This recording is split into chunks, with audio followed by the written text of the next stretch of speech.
Estimados alumnos, muy buenas tardes. Bienvenidos hoy a la sesión número 6 de nuestro curso El ABC de la Fiscalización de Medio Ambiente. El día de hoy nos acompaña la abogada Miriam Rocío Roncal Loyola. Ella es abogada de la Facultad de Derecho de la Pontificia Universidad Católica del Perú.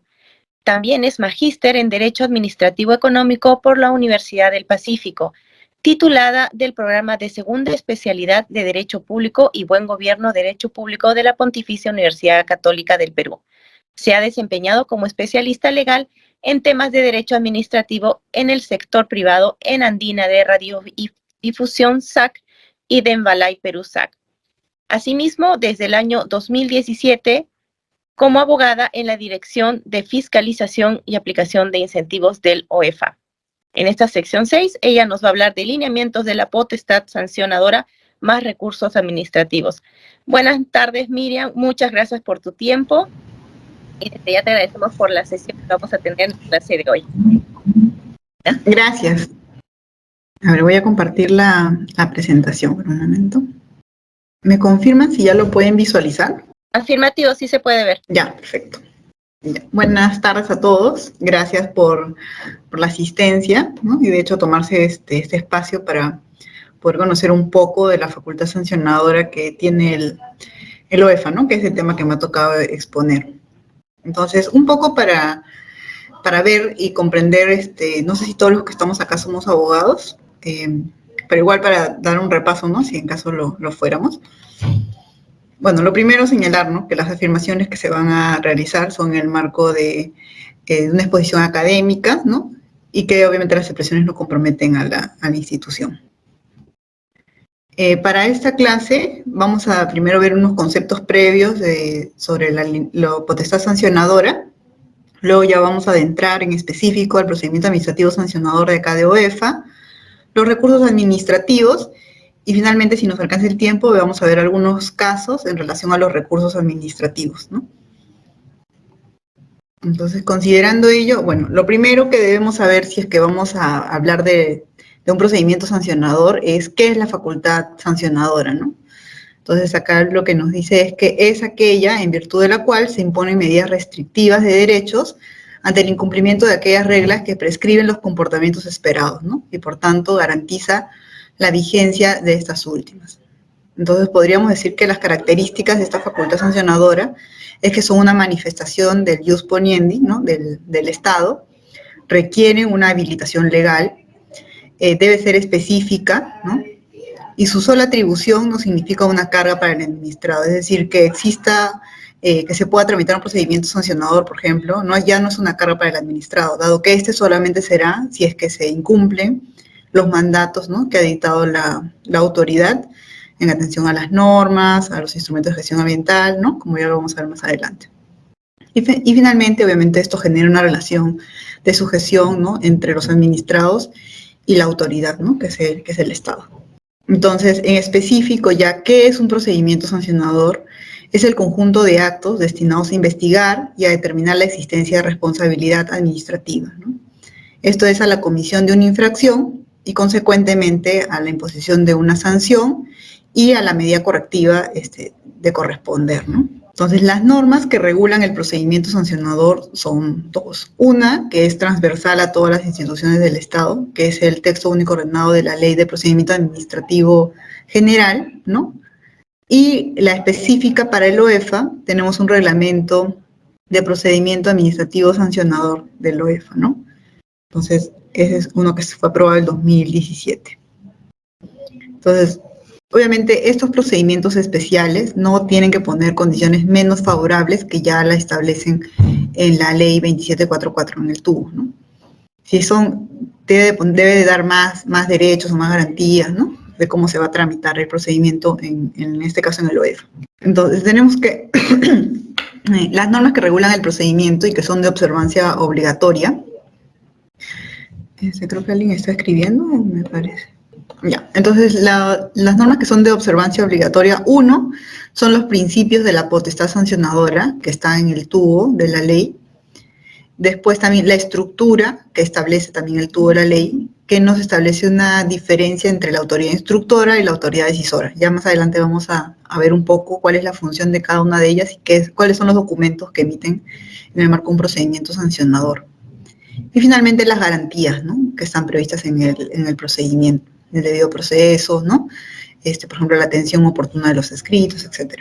Entonces, teniendo en cuenta y en claro eso, vamos a entrar a ver el procedimiento administrativo sancionador en sí, ¿no? Entonces, para el OEFA es importante que podamos diferenciar todas las autoridades involucradas en este proceso. Entonces, tenemos en primer lugar a la autoridad de supervisión, ¿no? En el OEFA tenemos 3 direcciones de supervisión, que son la Dirección de Supervisión en Actividades Productivas, en Infraestructura y Servicios y en Energía y Minas. Son estas las autoridades las que van a campo, ¿no? Por ejemplo, si es que hay una denuncia por una emergencia, ellos son los que van a campo y verifican, ¿no? También ellos, digamos, tienen varios tipos de, creo que también ya lo han visto previamente, ¿no? Varios tipos de supervisiones, ¿no? Pueden ser, digamos, programadas, ¿no? O también pueden ser producto de alguna denuncia, emergencia, etcétera, ¿no? Entonces, ellos, luego de ir a campo, lo que hacen es, ya vienen a gabinete y elaboran un informe. En ese informe, por ejemplo, imaginemos que han ido a fiscalizar a una unidad minera, ¿no? Entonces, en la unidad minera ellos van a fiscalizar el cumplimiento de la normativa, por ejemplo, podría ser de residuos sólidos, ¿no? Y adicionalmente los compromisos que están en su instrumento de gestión ambiental, ¿no? Entonces, ellos obviamente, como comprenderán, tienen una serie de compromisos y una serie de normas que les obligan a cumplir y no se revisan todas, ¿no?, en una supervisión, sino se eligen aleatoriamente las que se consideran, bueno, que tienen mayor riesgo, ¿no?, para el ambiente. Entonces, luego de haber hecho la supervisión y haber verificado esos compromisos que se identificaron como prioritarios, en gabinete ya se analizan. Por ejemplo, si se tomaron muestras, se esperan, ¿no?, los resultados de las muestras, si hay que hacer algún requerimiento de otra autoridad también, ¿no?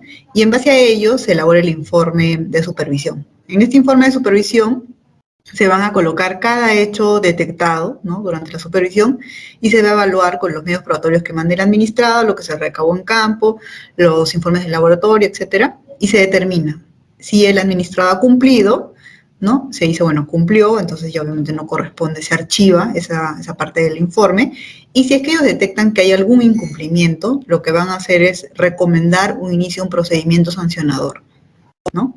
Entonces, con ese informe que recomienda el inicio de procedimiento sancionador, lo que hacen es lo derivan a la Dirección de Fiscalización, ¿no?, que es la dirección. Nosotros como Dirección de Fiscalización no vamos a campo, lo único que tenemos es la tramitación de los procedimientos sancionadores, ¿no? A veces por el nombre puede resultar confuso y piensan que nosotros somos los que vamos a campo, ¿no? En la estructura, al menos del OEFA, la Dirección de Fiscalización solo tramita los procedimientos sancionadores. Entonces, llega a la Dirección de Fiscalización y como veíamos previamente, en el procedimiento tienen que haber 2 autoridades, ¿no?, la autoridad instructora y la autoridad decisora, ¿no?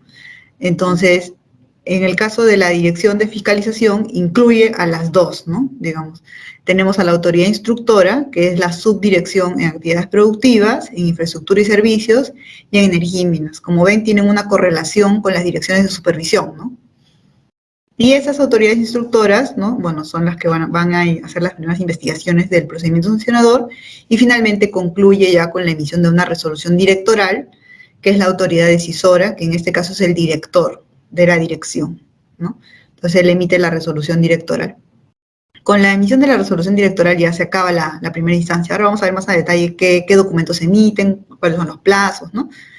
Pero digamos que en general con la resolución directoral se acaba el procedimiento en primera instancia.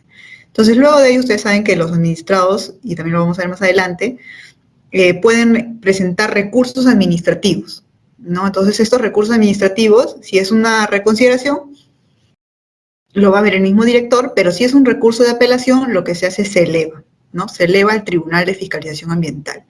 Y ellos finalmente son los que ya van a resolver, que son un colegiado, resuelven la apelación y con su resolución, digamos, se agota la vía administrativa, ¿no? Ya luego lo que le quedará al administrado, ¿no?, que esté en desacuerdo con nuestra resolución, es ir al contencioso administrativo a cuestionar, ¿no?, la resolución, ¿no? Pero acá, digamos, para efectos de esta clase, vamos a ver en lo referente al procedimiento sancionador, pero obviamente hasta la vía administrativa, ¿no? Ya no vamos a llegar al tema judicial. Entonces acá tenemos un poco esquematizado cómo es el procedimiento sancionador, ¿no? Entonces vemos que hay, digamos, dos grandes etapas. Tenemos a la autoridad instructora y a la autoridad decisora. Entonces la autoridad instructora lo que nos dice es, le llega el informe de supervisión, acá lo vamos a ver, y qué es lo primero que tiene que hacer, ¿no?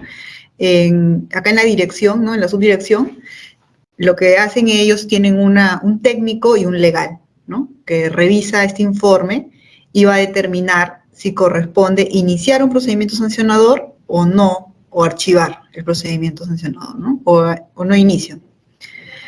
¿Por qué? Ustedes dirían, ¿por qué no iniciaría un procedimiento si la Dirección de Supervisión lo ha recomendado, ¿no?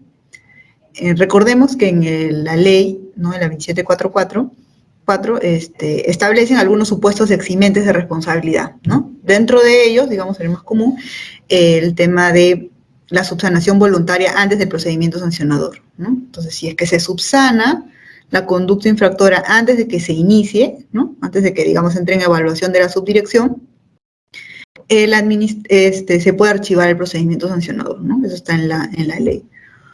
También, por ejemplo, si es que se advierte que, no sé, imaginemos la Dirección de Supervisión hizo un requerimiento, ¿no?, y recomienda inicio de procedimiento sancionador porque no se le respondió dentro del plazo, pero el administrado luego evidencia, ¿no?, con la información posterior, que no se le notificó correctamente, entonces obviamente nunca estuvo bien notificada, entonces no se podría cometer la infracción de que remitió información fuera de plazo, ¿no? Entonces, digamos, hay algunos supuestos, algunas situaciones que podrían devenir en que se archive el procedimiento, que no se inicie un procedimiento sancionador, ¿no? Entonces, digamos, si no se inicia el procedimiento sancionador, lo que se va a emitir es una resolución subdirectoral, ¿no?, porque recuerden que la autoridad en este caso son las subdirecciones, y se va a declarar ahí el no inicio, ¿no? Ahora, digamos, en la mayor parte de casos, sí se inicia un procedimiento sancionador con la recomendación de supervisión, ¿no? Estos casos de no inicio son excepcionales, de hecho. Entonces, bueno, si se inicia un procedimiento sancionador, lo que se hace es elabora también una resolución subdirectoral, ¿no? Y el inicio del procedimiento sancionador, la norma lo establece, es con la notificación de la resolución. O sea, no basta solamente haber emitido la resolución subdirectoral de inicio, que es la resolución de imputación de cargos, ¿no?, sino que esta debe ser notificada, ¿no? La fecha de notificación es la fecha que se considera como inicio del procedimiento sancionador. Entonces acá regresamos un poco al esquema, ¿no? El inicio del procedimiento es con la notificación, ¿no?, de esa resolución. Ahora, el reglamento de OEFA, de procedimiento sancionador, ha establecido que se le da, luego del inicio, 20 días hábiles para que el administrado presente sus descargos, ¿no? Entonces tiene este plazo para presentar sus descargos, y luego de ello, el siguiente acto que se emite es el informe final de instrucción, ¿no? Entonces, el informe final de instrucción, ¿qué es un informe final de instrucción, no? Es un informe en el cual la autoridad instructora, las subdirecciones, van a evaluar, ¿no?, lo que, digamos, se recabó en supervisión, que fue materia de inicio del procedimiento sancionador, con los descargos que presenta el administrado, ¿no? Entonces, en este informe final de instrucción es una primera evaluación, digamos, de la documentación que presenta el administrado.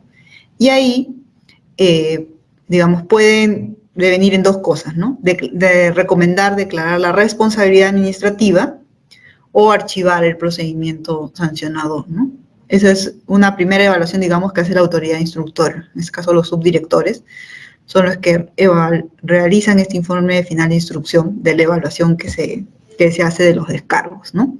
En este informe final de instrucción, además de recomendar si va a haber responsabilidad administrativa o archivar, en caso se determine que hay responsabilidad, se evalúa también si corresponde corresponde ordenar al administrado que realice alguna medida correctiva, ¿no? Entonces también, si es que habría la medida correctiva, En este informe se propone la medida correctiva, cómo estaría redactada, qué se le pediría al administrado, ¿no? Y finalmente, si se va a imponer una sanción, también se efectúa un cálculo de la multa, ¿no? Y se coloca ahí para que el administrado luego,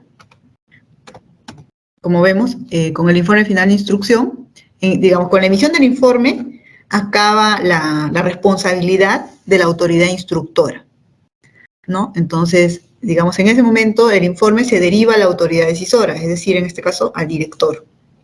El director lo que hace es emitir una carta, ¿no? Y en esa carta le corre traslado al administrado del informe final de instrucción y le otorga un plazo de 10 días hábiles para que presente sus descargos, ¿no? Ahora, el reglamento de la OEFA señala que si el titular, ¿no?, o el administrado considera, puede solicitar una prórroga y esta se le otorga de manera automática siempre y cuando lo pida dentro del plazo. Y esa prórroga es de 5 días, ¿no?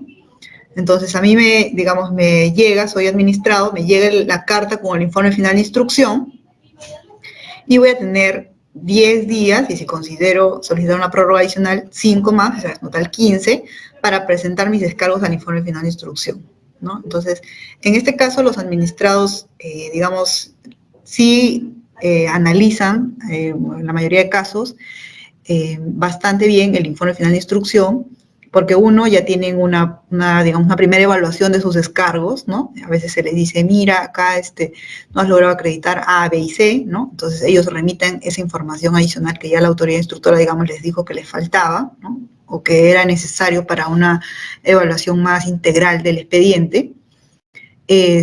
También revisan la medida correctiva que se les está colocando. A veces también señalan, no, el plazo que me está colocando, requiero más plazo, ¿no? O este medio probatorio que tú estás pidiendo no sería el más idóneo para acreditar la medida, mejor ¿no? Entonces, digamos, hay ese tipo de análisis. Y respecto de la multa, ya hemos visto, ¿no? Hay una tendencia de que los administrados también tengan no solo abogados para presentar sus descargos al informe final de instrucción, sino también economistas, ¿no? Entonces, los economistas revisan el cálculo que se ha hecho de la multa, que también vamos a ver que es con una metodología que tenemos acá aprobada en el OEFA, y también pueden hacer formulaciones, ¿no?, sobre qué se consideró como costo evitado, si está correcto, ¿no?, los temas económicos ahí que se han considerado, ¿no? Entonces, en esos descargos al informe final de instrucción, tienen un aspecto legal, un aspecto técnico y en algunos casos hasta económico, ¿no? Entonces, ya toda esa evaluación es, digamos, la realiza el director con el equipo técnico, ¿no? Entonces, para finalmente emitir la resolución directoral, ¿no? Entonces, ahí podemos ver un poco cómo es el proceso, ¿no?, a grandes rasgos del procedimiento sancionador, ¿no? Esta línea, digamos, de toda la primera instancia.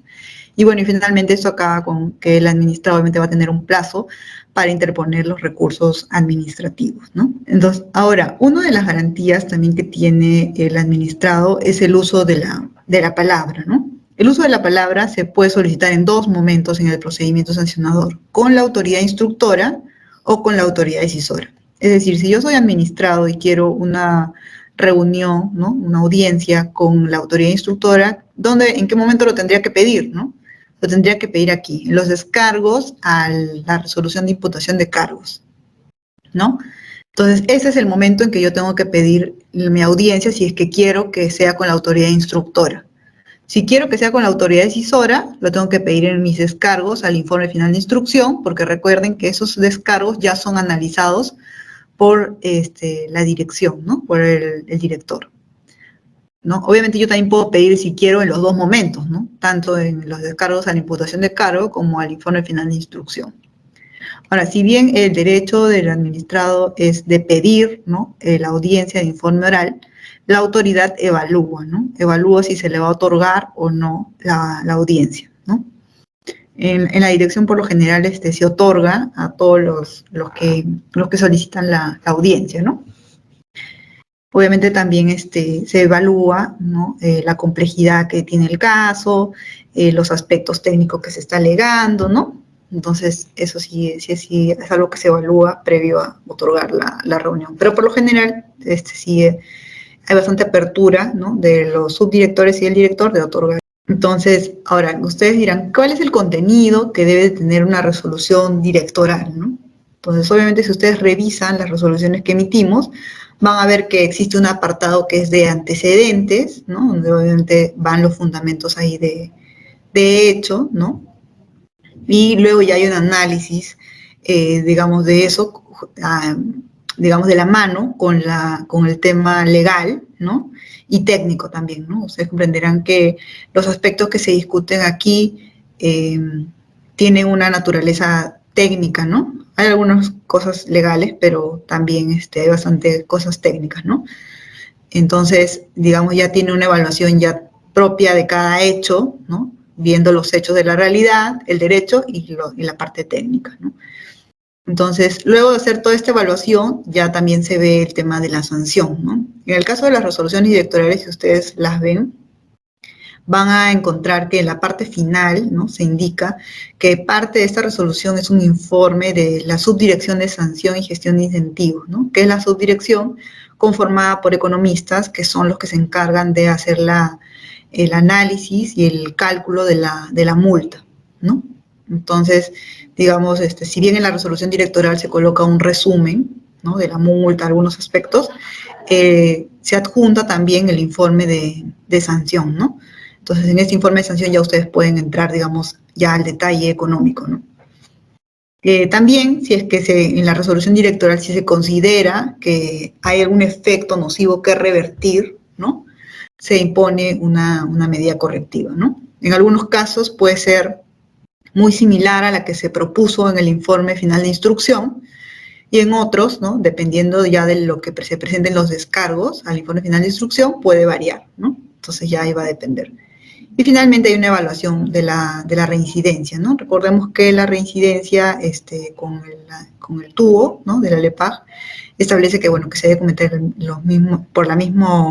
los hechos y de identidad de hechos, de derecho, ¿no?, y de fundamento.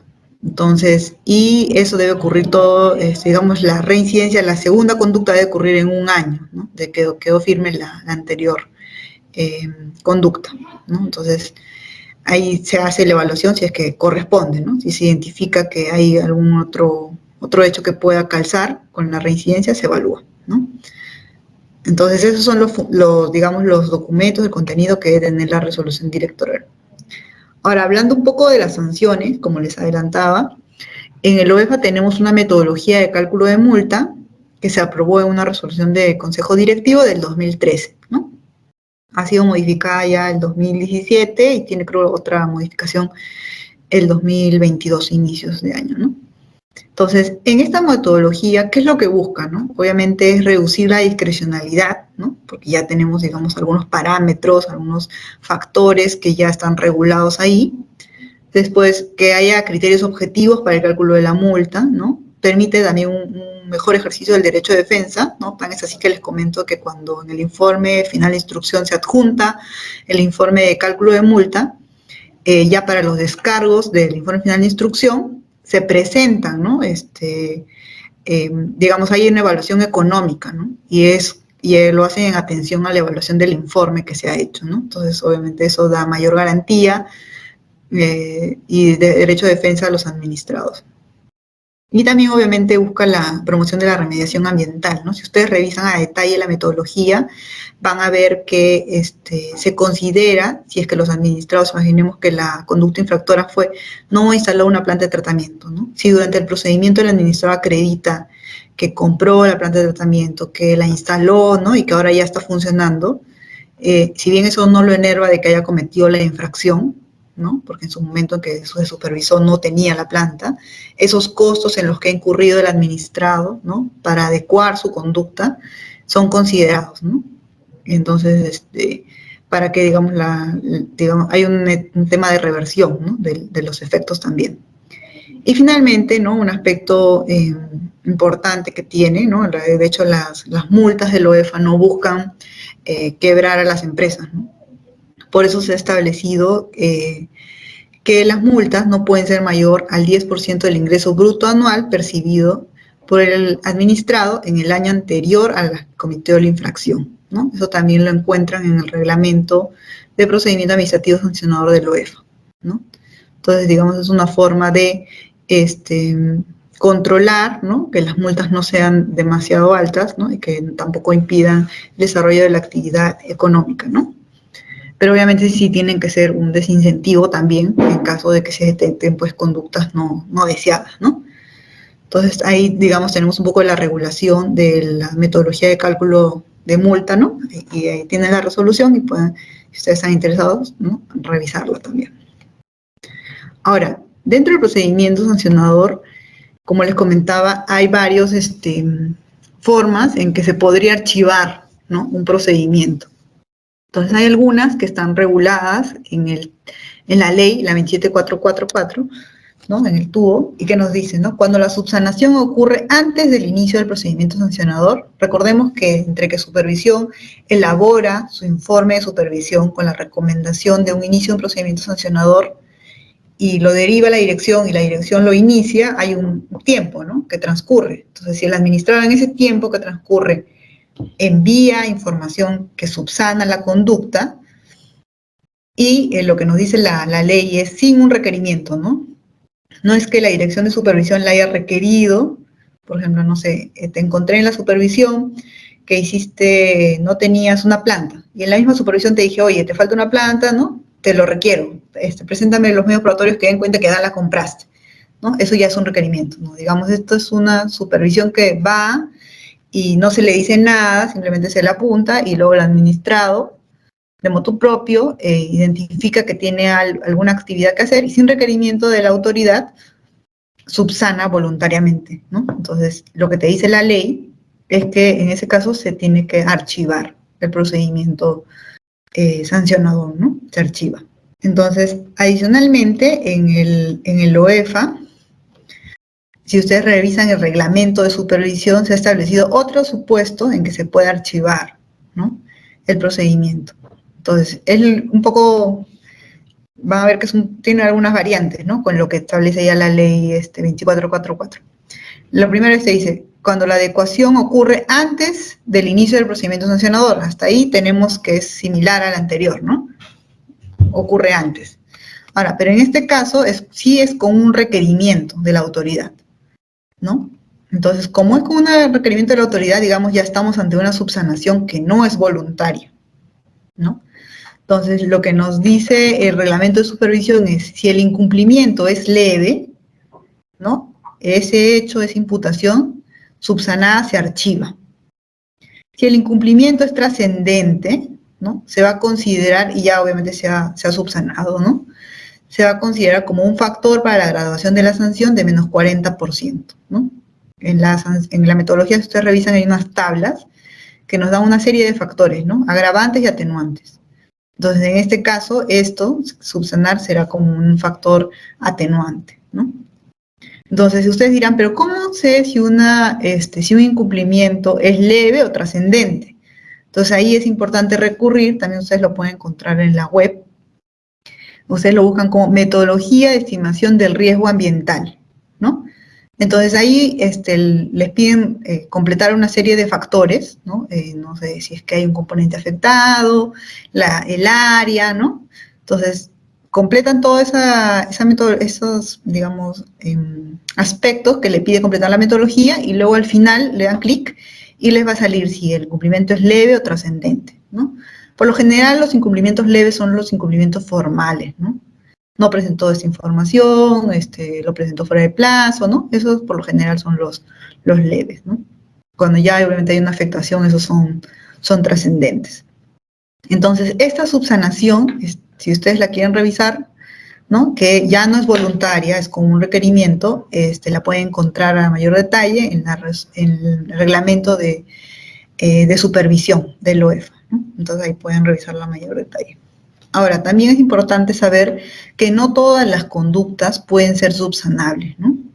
Hay algunas conductas que por su naturaleza no son subsanables, ¿no? Tenemos, por ejemplo, las conductas que son instantáneas, ¿no? Es decir, por ejemplo, va a la dirección de supervisión, toma una medición de LMP, de límites máximos permisibles, no sé, imaginemos un efluente minero, ¿no?, que son los que tienen los LMPs, Entonces, si es que detecta que hay un exceso, eso ya es una comisión instantánea, no se puede subsanar, ¿no? ¿Cómo podría subsanar si ya en ese momento yo tomé y detecté un exceso?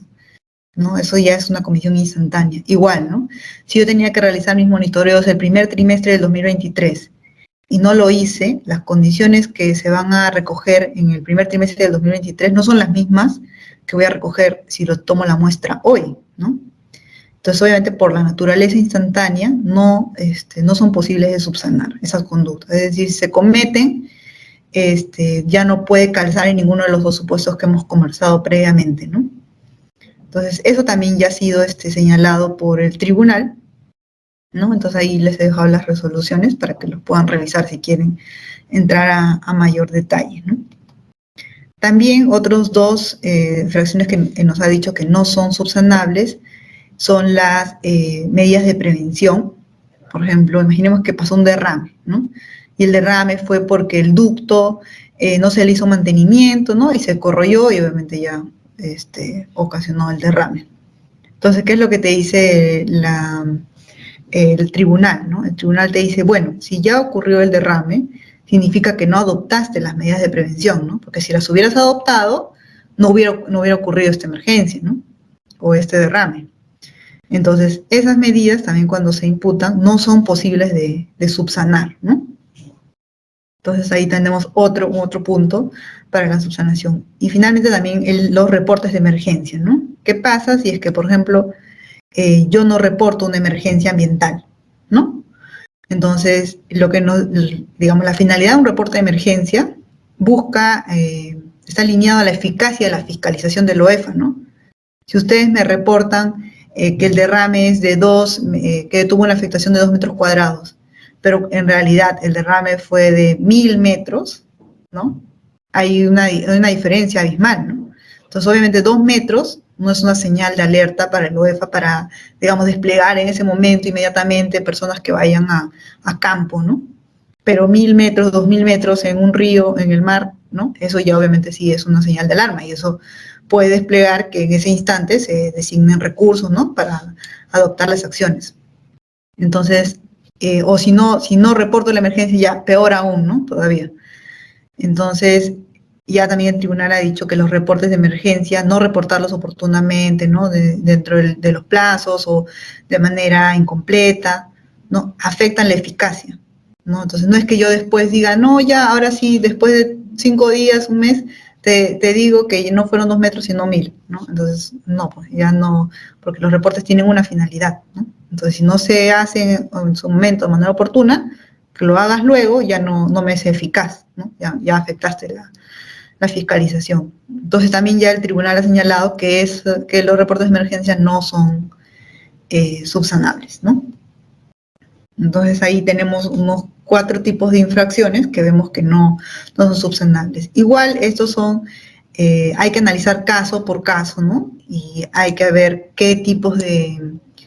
ante qué tipo de infracción estamos y si esta puede ser sujeta a ser subsanada o no. Las que son instantáneas, ya cuando ustedes las identifiquen, ya se van a dar cuenta que por más que el administrador presente información luego, no se pueden subsanar, ¿no? Y no nos podemos acoger a los beneficios que ya hemos conversado, ¿no?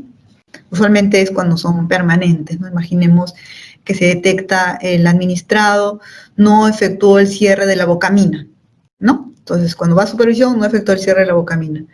Luego, tal vez durante el procedimiento sancionador, puede cerrar la bocamina ya, conforme lo establece su instrumento, ¿no? Entonces, ahí vamos a ver qué es lo que pasa, ¿no? En estos dos casos que estamos viendo, vemos que es un requerimiento y que, bueno, en estos casos puede haber una atenuación, ¿no?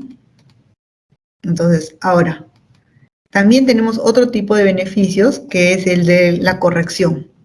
Entonces, los que vimos previamente es antes del inicio del procedimiento sancionador. Los que vamos a ver ahora, de acá, el de la corrección, es cuando ya se inicia un procedimiento sancionador, ¿no? Entonces, obviamente, acá ya no hablamos de subsanación, ¿no? Cuando ya el administrador realiza alguna acción en mérito a un procedimiento sancionador. ¿Por qué? Porque ya entendemos que, obviamente, tú como administrado, ¿no? Estás adoptando alguna acción en atención a que yo te he iniciado un procedimiento sancionador. Ya ha habido una acción del Estado, ¿no? de decirte, mira, esta actividad que estás realizando o este componente tiene un riesgo, ¿no? Y estarías cometiendo estas infracciones, ¿no? Pero igual, digamos, la finalidad del OEFA es buscar el cumplimiento normativo, ¿no? No es tanto sancionar, sino que al final lo que queremos es que obviamente se tomen acciones, ¿no? Y obviamente también se privilegia eso, ¿no? Entonces, si el administrado logra adecuar su conducta luego del inicio del procedimiento sancionador, entonces entiende que eso obviamente es una corrección que obviamente no es voluntaria, entonces se considera como un factor de graduación de la sanción menos 20%, ¿no? Recuerden que tenemos en la metodología, ¿no? El costo evitado, la probabilidad de detección, los factores, ¿no? Agravantes y atenuantes, ¿no? Entonces, dentro de esos factores está el 20%, ¿no? No es que se les cuente el 20% de la multa, sino es dentro de la fórmula que se tiene, hay un factor, y ese factor se le aplica, ¿no? Y eso obviamente entra todo el cálculo, ¿no? Entonces, ahí digamos que igual también se privilegia la corrección con este descuento, ¿no? Pero si ven ya es menor, ¿no? Porque obviamente conforme más pase el tiempo, digamos, se entiende que ha habido un mayor tiempo sin un control ambiental, ¿no? Entonces obviamente eso también se ve reflejado en la multa, ¿no? Y adicional a ello, también se tienen otros, digamos, otros beneficios, ¿no? En el procedimiento sancionador, que es, por ejemplo, si el administrador reconoce su responsabilidad, ¿no? Entonces, tenemos acá, recuerdan que estábamos viendo de manera lineal, acá, toda la etapa del sancionador, ¿no? Entonces, en la etapa del sancionador, si yo reconozco aquí, en este primer momento, con la autoridad instructora de mis descargos al inicio del procedimiento sancionador, lo que me dice el reglamento del OEFA, de procedimiento sancionador, es que se me va a descontar el 50% del total de la multa, ¿no? Acá sí es del total, no es de un factor ni nada, es del 50% de toda la multa. Ahora, si yo reconozco aquí, en mis descargos al informe final de instrucción, el descuento que voy a tener es del 30%, ¿no? Entonces ya, bueno, cada administrado, ¿no? Evalúa si es que corresponde reconocer o no, ¿no? Ellos evaluarán si es que consideran, bueno, que ya no, entiendo que sí han cometido la infracción y que no tienen más descargos que presentar, reconocen, ¿no? De lo contrario, igual siguen presentando sus descargos, ¿no? Pero digamos es algo que sí en algunos casos, por ejemplo, cuando a veces estamos ante infracciones instantáneas, ¿no? Como los monitoreos, y los administradores no pueden acreditar que lo realizan, sí hemos tenido ahí reconocimientos de responsabilidad, ¿no? Entonces, con eso ya se reduce la multa, ¿no? Entonces acá vemos un poco el resumen, ¿no? Entonces tenemos el inicio del procedimiento de mis descargos, hasta ese momento tengo 50%. Si lo presento luego, ¿no? Ya se entiende que para los descargos al IFI, ¿no? Entonces ya tengo el 30%, ¿no? Y adicionalmente, ya como un tema de administración, ¿no? Se señala que si no se impugna la multa, la resolución de sanción, y se paga dentro de los 15 días que se tienen para, digamos, para interponer un recurso, se accede a un beneficio adicional que es el pronto pago, ¿no? Que es el 10% de la multa, ¿no? Entonces, digamos, esos son los beneficios que se tienen por el reconocimiento y en este caso por no impugnar, ¿no?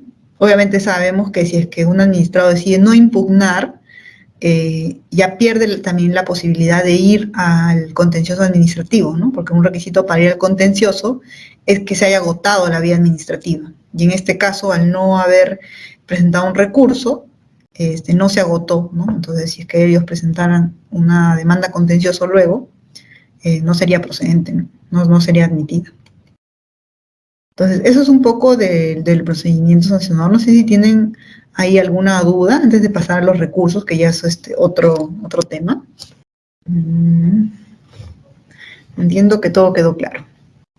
Entonces, ahora vamos a ver los recursos. Entonces, acá es un poco de lo que ya estábamos conversando, ¿no?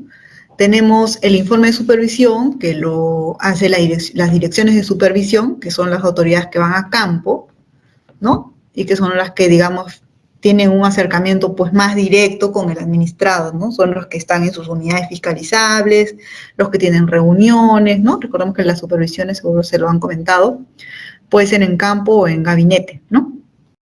Entonces también pueden hacer supervisiones en gabinete con requerimientos, ¿no? En atención a información que se ha presentado previamente por los administrados.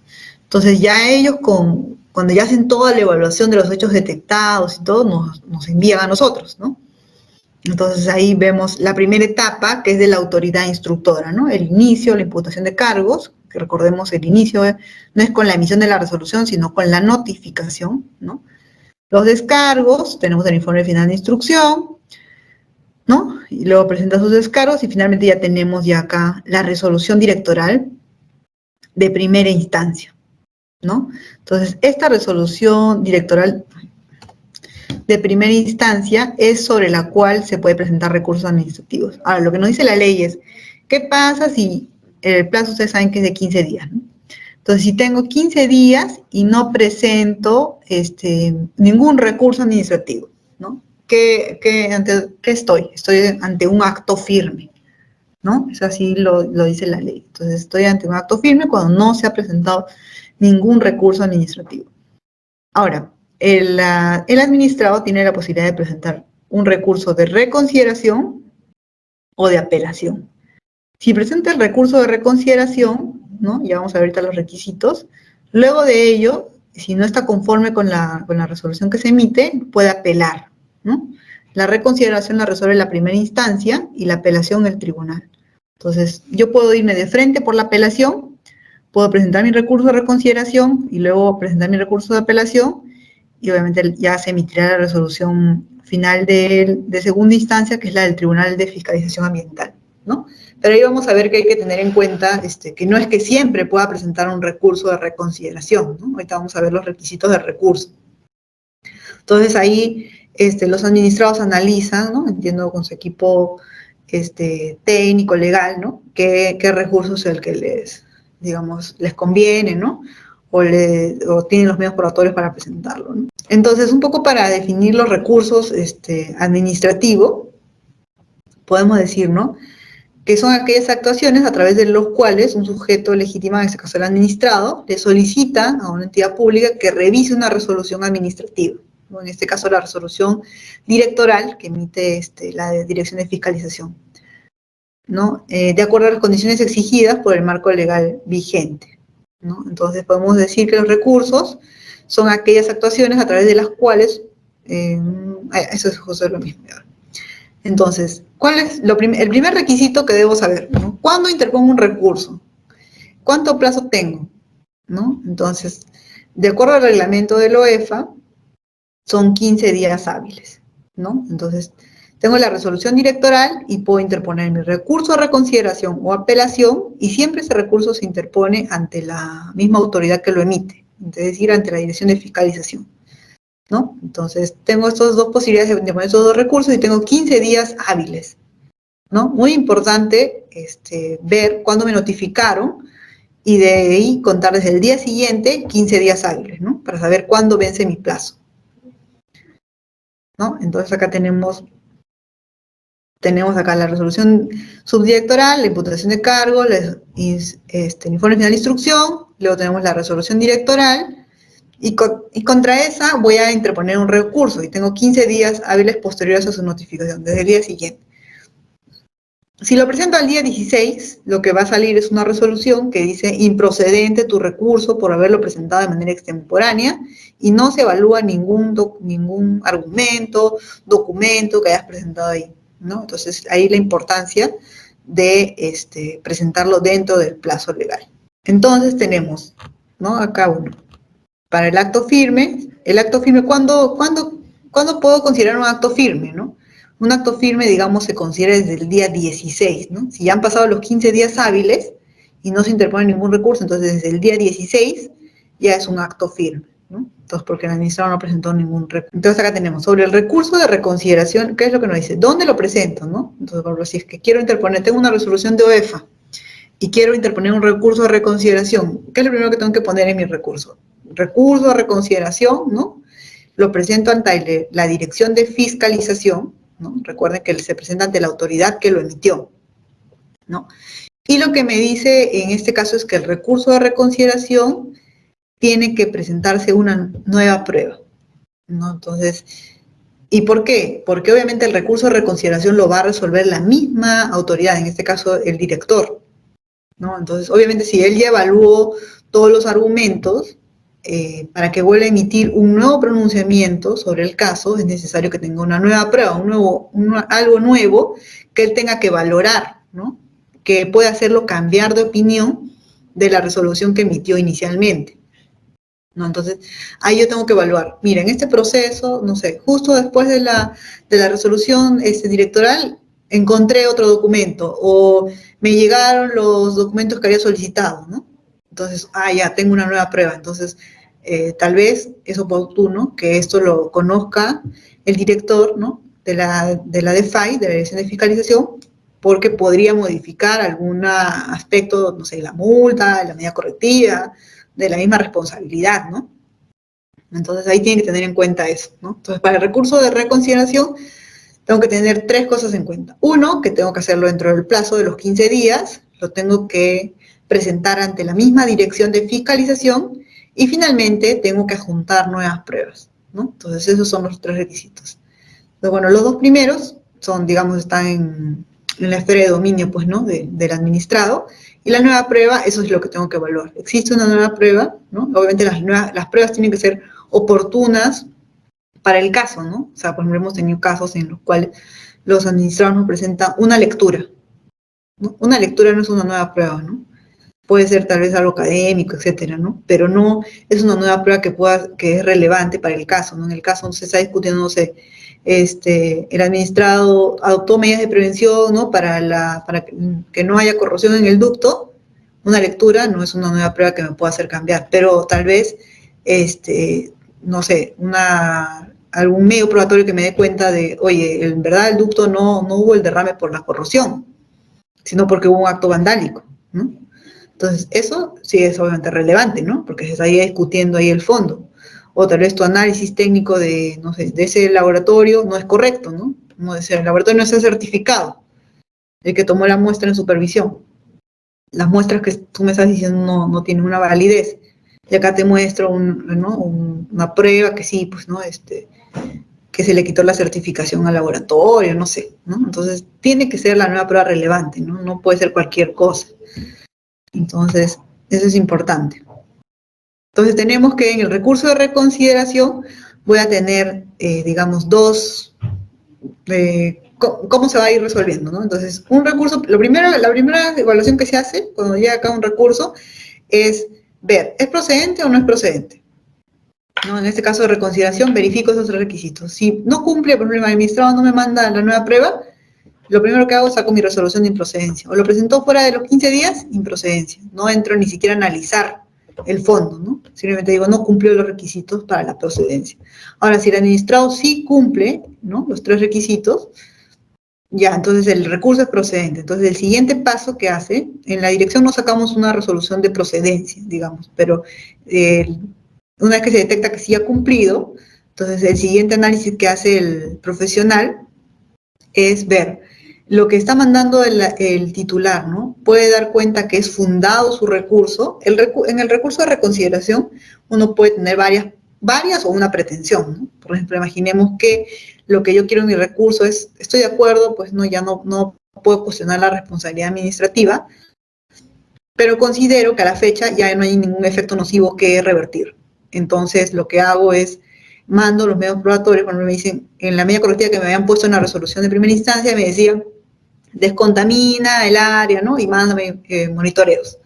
Pero justo cuando sacan la resolución, yo no tenía los informes de monitoreo que daban cuenta que el área estaba descontaminada, ¿no? Pero esos me llegaron después de que me han notificado. Entonces, eso obviamente es una nueva prueba relevante, ¿no? Y lo que el titular me puede decir es, reconsidero porque considero que la medida correctiva que se me ha impuesto ya no me es exigible porque yo ya descontaminé la zona y acá te presento los informes de monitoreo, ¿no? Entonces, obviamente eso va a ser relevante y tal vez, si es que son en los mismos puntos del área, ¿no? Se verifica. Si es así, se puede declarar fundado el recurso de reconsideración, ¿no? Entonces, obviamente se puede decir, bueno, se deja sin efecto la medida correctiva porque efectivamente el titular ha indicado que ya, ha acreditado que ya no está contaminado esa zona, ¿no? Entonces, o también puede cuestionar la multa, ¿no? Oye, en la multa tú consideraste como costo evitado A, B y C, yo pienso que debe ser C por A, B, C motivos. Entonces se evalúa y si es que corresponde, se puede reducir la multa, ¿no? O también, si se reduce la multa, imaginemos que le demos la razón, o se elimina la medida correctiva, se deja sin efecto, estaremos ante que un recurso ha sido fundado, ¿no? Ahora, hay que ver, pues, ¿no? Obviamente, si es que tiene 8 pretensiones y se les va a coger solamente 3, será fundado en parte, ¿no? Entonces, pero imaginemos que es la única pretensión que tiene, entonces será un recurso fundado, ¿no? Entonces, si ustedes ven, oye, ¿el recurso de reconsideración es fundado? No, sí es fundado, pero entonces pueden pensar que ya la multa, todo quedó sin efecto, ¿no? No, entonces hay que siempre, si ustedes quieren revisar una resolución, al menos que las que nosotros emitimos, tenemos ahí varias cuestiones en discusión y tienen que ver qué es lo que cuestionó en la reconsideración. ¿Fue todo? ¿Fue una parte? ¿No? Porque a veces solamente cuestiona, no imaginemos que se le imputó 80 hechos imputados, solo cuestiona 2, ¿no? Entonces, si se entiende que ya no ha cuestionado a los otros 78 han quedado firmes, porque no ha presentado sobre ellos un recurso de reconsideración, ¿no? Entonces, siempre que haya en un procedimiento sancionador recursos, es necesario identificar cuáles son las pretensiones del recurso, ¿no? Es sobre todo, a veces sí, ¿no? O es sobre un extremo, ¿no? Para que ustedes puedan dar cuenta, si es que, digamos, cómo está quedando el procedimiento sancionador, ¿no? Y obviamente ya si es que si la evaluación se considera obviamente que lo que señala el administrado digamos, no cumple o no satisface lo que le ha pedido la autoridad, entonces se declara el recurso infundado, ¿no? Entonces, sobre el recurso ya que se ha resuelto, porque eso sale con una nueva resolución directoral, el administrado puede presentar un recurso de apelación, ¿no? Y este recurso de apelación sí ya va al tribunal de fiscalización. Y ellos ya, a diferencia de la primera instancia que tenemos que el director es el que decide, en la segunda instancia ya es un colegiado, ¿no? Entonces, igual, en el recurso de apelación, igual se presenta ante la autoridad que emitió el acto. Es decir, si yo quiero presentar un recurso de apelación, también tengo que mandarlo a la dirección de fiscalización. No lo puedo enviar directamente, ¿no?, al tribunal. Entonces dirán, ¿pero por qué? Porque recuerden que el tribunal no tiene el expediente, ¿no? Entonces la finalidad de que lo mande la autoridad, digamos, a la primera instancia, es para que nosotros como primera instancia, digamos, le enviemos el expediente junto con su recurso al tribunal, para que ellos obviamente ya revisen todo el documento, ¿no? Porque si no, el tribunal tendría que pedirnos el expediente, nosotros mandarle, ¿no? Entonces la idea es que suba de manera rápida el documento, ¿no? Entonces el reglamento de OEFA, el procedimiento sancionador, establece que tenemos un día hábil para elevarlo, ¿no? Es decir, si llegó hoy día, tenemos que elevarlo mañana, ¿no? Entonces, debe dirigirse a la misma autoridad y en este caso, digamos, para un recurso de apelación no es necesaria una nueva prueba, ¿no? En un recurso de apelación uno puede interpretar, ahí sí, una diferente interpretación de la norma, del compromiso ambiental, ¿no? Puede esgrimir, digamos, cualquier argumento que tenga, ¿no? No es requisito ya la nueva prueba, a diferencia de, como veíamos que sí lo era en un recurso de reconsideración. Ahora, también es importante tener en cuenta que el recurso de apelación para el OEFA no tiene efectos suspensivos para cuando, digamos, se han ordenado medidas correctivas o cautelares, ¿no? Lo único que suspende los efectos con la apelación es el tema de la multa, ¿no? Digamos que no se va a mandar a coactiva mientras que esté, obviamente, en trámite un recurso de apelación. Pero si se te dictó una medida correctiva en la primera instancia y tú apelas, con la apelación no se suspenden los efectos de la medida correctiva, ¿no? Los efectos siguen vigentes, ¿no? Entonces, salvo que tú lo pidas, que pidas la suspensión de los efectos al tribunal, ¿no? Entonces, ahí sí el tribunal puede evaluar, ¿no?, tu pedido, si corresponde o no suspender los efectos de las correctivas o de las medidas cautelares, ¿no? Entonces, ahí sí es importante tener en cuenta, ¿no?, los alcances de la apelación. Igual, ¿no? Entonces, ya vemos que tenemos la resolución directoral, que en este caso puede ser la que se emitió al final del procedimiento sancionador, o puede ser una resolución directoral que resuelve un recurso de reconsideración. Entonces, sobre esa resolución directoral se interpone un recurso de apelación, igual tiene que ser dentro de los 15 días, ya la autoridad que lo emitió, ¿no?, que en este caso sería la Dirección de Fiscalización. Entonces, igual, el tribunal hace el mismo análisis que hacemos aquí, ¿no? Si es improcedente, evalúa. Lo presentó, ellos, digamos, solamente tienen un aspecto que evaluar para la procedencia. ¿Está dentro del plazo o no? Dentro de los 15 días. Si no está, ya, igual, van a sacar una resolución que les declare improcedente el recurso y no se evaluará nada de lo que ustedes hayan señalado en ese documento, ¿no? Y si se declara procedente, tampoco es que salga una resolución de procedencia, pero digamos que pasa al siguiente análisis, ¿no? Ya pasa a evaluarse el fondo del documento. Entonces ahí se puede confirmar la resolución. Esos estados que ustedes ven aquí, digamos, puede haber uno, varios o todos en una resolución del tribunal, ¿no? Entonces ninguno de ellos es excluyente de otro. Entonces puede confirmar, por ejemplo, imaginemos que tenemos 80 conductas, ¿no? Una conducta la confirma, otra conducta la revoca, es decir, que dice que lo que ha señalado la primera instancia, ellos no están de acuerdo, porque cuando uno revoca es porque tiene una diferente interpretación de la norma, ¿no?, del compromiso, o tal vez puede seguir otro criterio, ¿no?, interpretativo también, ¿no? Entonces, eso es revocar, ¿no? Puede declarar la nulidad sí significa que ha habido un vicio en el procedimiento, ¿no? Imaginemos que salió una resolución directoral y en la resolución directoral no se evaluó un escrito de descargos del administrado.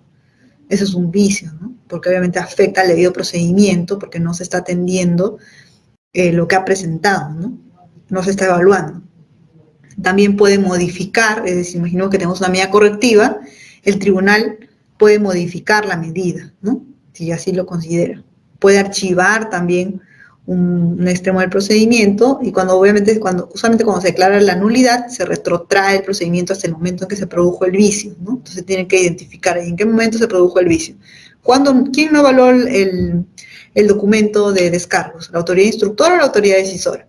Si fue la autoridad instructora, entonces se retrotraerá, ¿no? Imaginemos que estamos aquí. Ya, imaginemos que el descargo llegó acá, ¿no? Para la autoridad instructora, los descargos al inicio.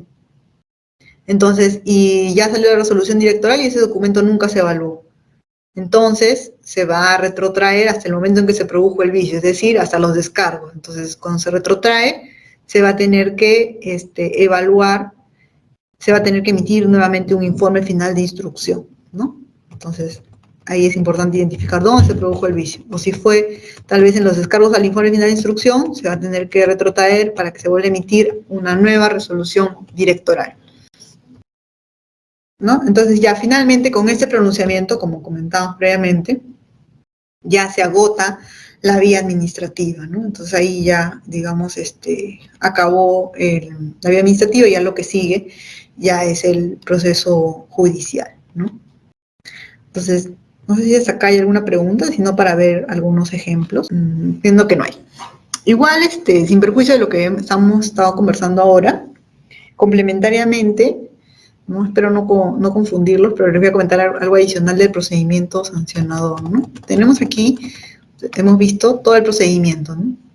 Entonces, lo que nos dice la ley, el texto único ordenado de procedimiento administrativo general, es que desde que se inicia el procedimiento, es decir, con la notificación hasta que sale la resolución en primera instancia, deben de pasar un máximo de 9 meses, ¿no?, que es el plazo de caducidad. Y este plazo se puede ampliar excepcionalmente por 3 meses más, hasta que llegue a 12, ¿no?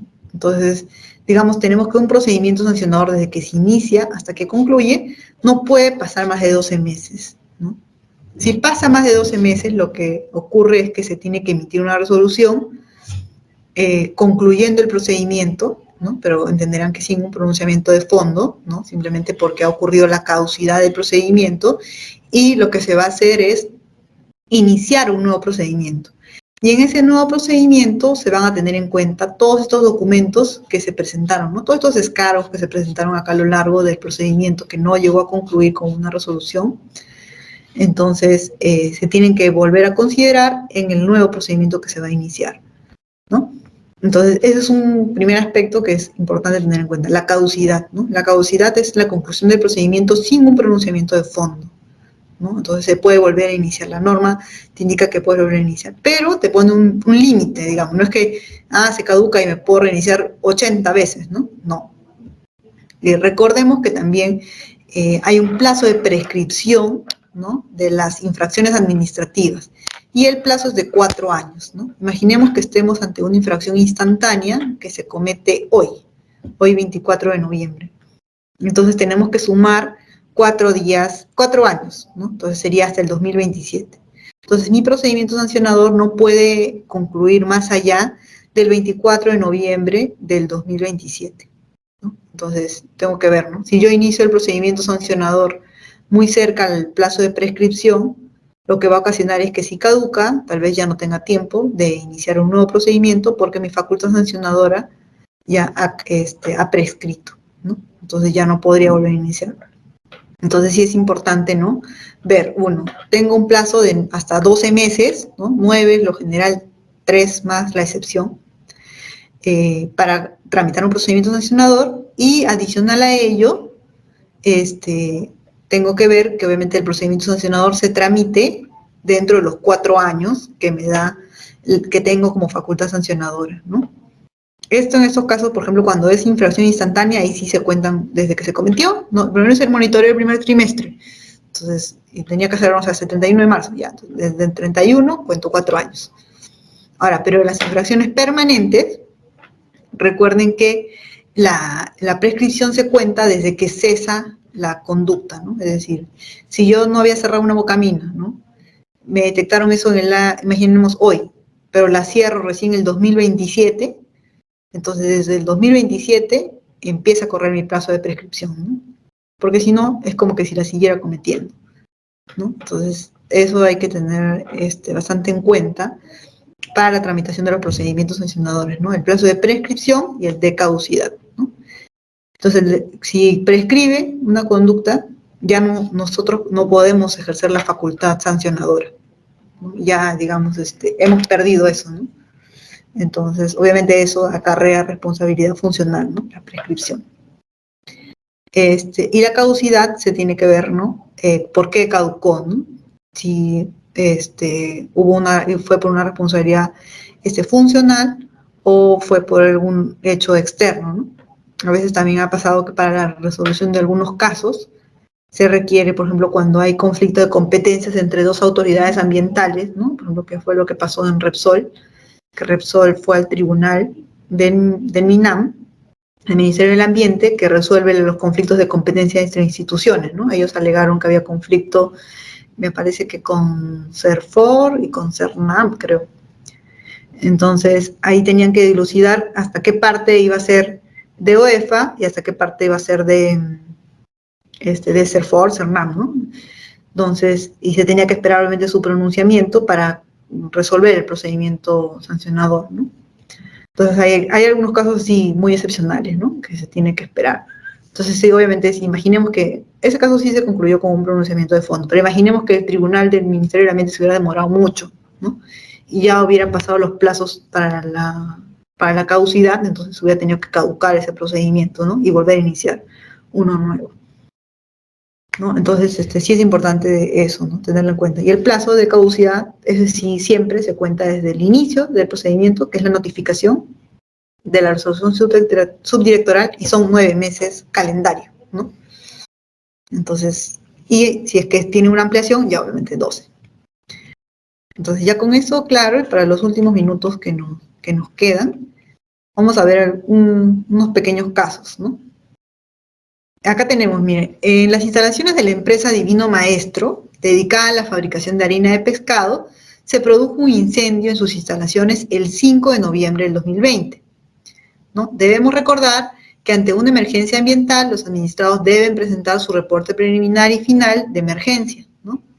Sin embargo, el administrado no presentó el reporte final de emergencia, por lo que se le inicia un procedimiento administrativo sancionador. Y la autoridad decisora, a través de la resolución directoral, declara la responsabilidad administrativa. Entonces, este es el caso. Entonces, tenemos que como conducta infractora es no presentó el reporte final de emergencia, ¿no?, dentro del plazo establecido en la normativa.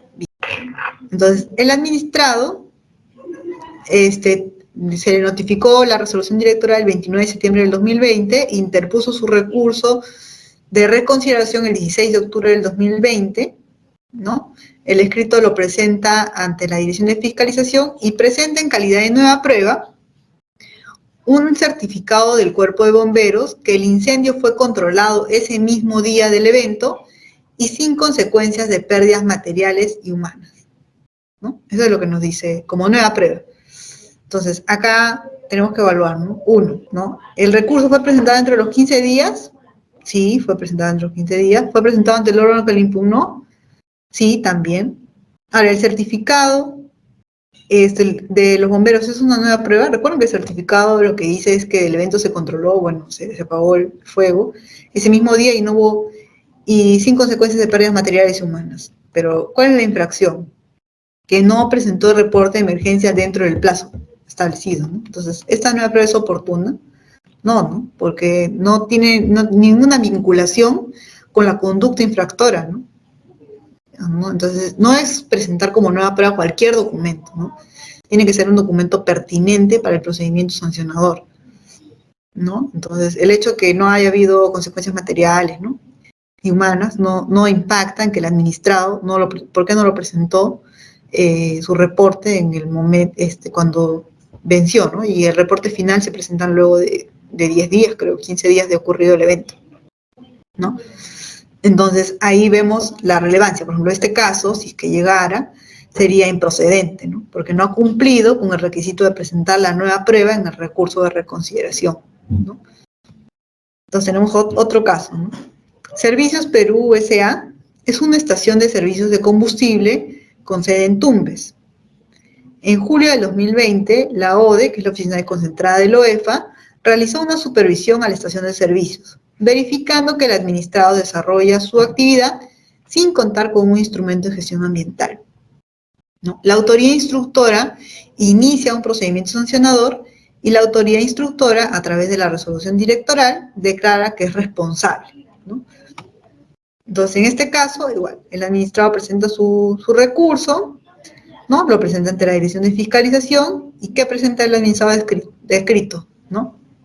El administrado alega, ¿no?, la vulneración del debido procedimiento toda vez que el OEFA, bueno, vamos a ver para el otro, para la prueba específica. El administrado presentó la copia de la resolución directoral donde se aprueba el instrumento de gestión ambiental. Esa es su nueva prueba. Entonces acá tenemos dos opciones, ¿no? Acá hay una que nos dice, ¿lo presentó dentro del plazo? Sí. ¿Lo presentó ante la misma autoridad que impuso? Sí. En este caso es un recurso de reconsideración. Ahora, en este caso tenemos dos posturas, ¿no? Una, imaginemos que este instrumento de gestión ambiental, ¿no?, que el administrado tiene, recordemos que la imputación es que no tiene, ¿no? Entonces él ha sancionado porque no tiene un instrumento, pero no obstante el administrador presenta y dice, oye, sí tengo un instrumento, ¿no? Entonces hay dos posibilidades ahí. La primera es que como nueva prueba lo aceptemos y digamos, bueno, efectivamente a veces pasa, ¿no?, que en este caso cuando son estaciones de servicio, la autoridad certificadora son las direcciones regionales, ¿no? Entonces, de esas direcciones a veces no nos remiten los instrumentos, a pesar de que le hacemos requerimientos, no nos remiten, ¿no? Entonces, digamos, ahí nosotros no tenemos conocimiento de que tiene un instrumento. Entonces, si ocurrió eso, imaginemos que le hemos hecho requerimiento a la DREM, ¿no?, y no nos ha respondido, bueno, y en atención a eso, se declaró responsable, o a veces también nos dice no tiene, y luego sí tiene, ¿no? Entonces, también nos induce error, ¿no? Entonces, bueno, si estamos en ese supuesto, se declararía fundado el recurso, ¿no? Ahora, ¿pero qué pasa si es que en nuestro sistema sí estaba el instrumento de gestión ambiental, ¿no? Y efectivamente la persona que analizó el caso no lo verificó. Es un vicio, ¿no? Un vicio de nulidad. Lo que se tendría que hacer es elevarlo al tribunal para que evalúe la declaración de la nulidad de oficio, ¿no? Por ese vicio en atención a lo que el administrado ha informado, ¿no? Obviamente, previa revisión, que efectivamente siempre tuvimos el documento en nuestro sistema, ¿no? Entonces ahí, digamos, pueden causarse el caso de diferentes maneras, ¿no? Entonces, eso sería todo por mi parte. No sé si habrían algunas preguntas. Si no habrían preguntas, entonces por mi parte habríamos concluido la sesión de hoy, agradeciéndoles igual su asistencia, ¿no? Y creo que la otra semana también tenemos un taller, va a ser conmigo, de medidas correctivas y cautelares, ¿no? Entonces ahí también si es que tienen alguna pregunta, si pueden ir revisando tal vez algún aspecto de lo que hayan visto de OEFA, ¿no? Pero podemos conversar ahí en relación a esos dos tipos de medidas. No sé quién está liderando la sala. Rocío, doctora Rocío, buenas noches, le saluda Adela. No sé si alguien tiene alguna pregunta ahora, por favor, la puede hacer en este momento.